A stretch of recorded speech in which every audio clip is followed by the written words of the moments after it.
साखर महाग झाली म्हणून चहात साखर कमी करायची वेळ आलीये. पण थांबा, साखरेच्या या महागाईचा दोष आपण ज्यांना देतोय तो खरोखर दोषी आहे का? कारण सध्या सगळ्यांच्या नजरा एकाच नावावर आहेत, इथेनॉल. पण ऍक्च्युअल स्टोरी थोडी वेगळी आहे. 20 जुलैला साखर साधारण 48 रुपये किलो होती आणि ती फक्त एका महिन्यात झाली 60 रुपयापर्यंत. मग अचानक असं झालं तरी काय? पहिलं, यंदा साखरेचं प्रोडक्शन अंदाजापेक्षा खूप कमी झालंय. सुरुवातीचा अंदाज 343 लाख टन होता, पण आता तो सुमारे 306 लाख टनांवर आलाय. दुसरं, फेस्टिवल सीझन सुरू झालाय म्हणजे डिमांड वाढतीये. तिसरं, ऊसाच्या पिकाला रोग आणि हवामानामुळे नुकसान झालंय. आणि चौथं, फक्त भारतातच नाही, जागतिक शुगर प्राइस सुद्धा 16% पेक्षा जास्त वाढल्यात. आता इथे येतो इथेनॉलचा ट्विस्ट.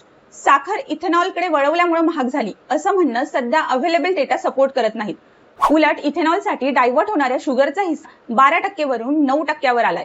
म्हणजे विलन एकटा इथेनॉल नाहीये. सप्लाय कमी झाला, डिमांड वाढली आणि त्यात स्पेक्युलेशन आणि साठेबाजीने आगीत तेल ओतलं.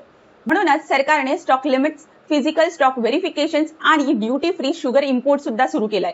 म्हणजे साखर महागण्याची स्टोरी चहापेक्षा थोडी जास्त कडू आहे.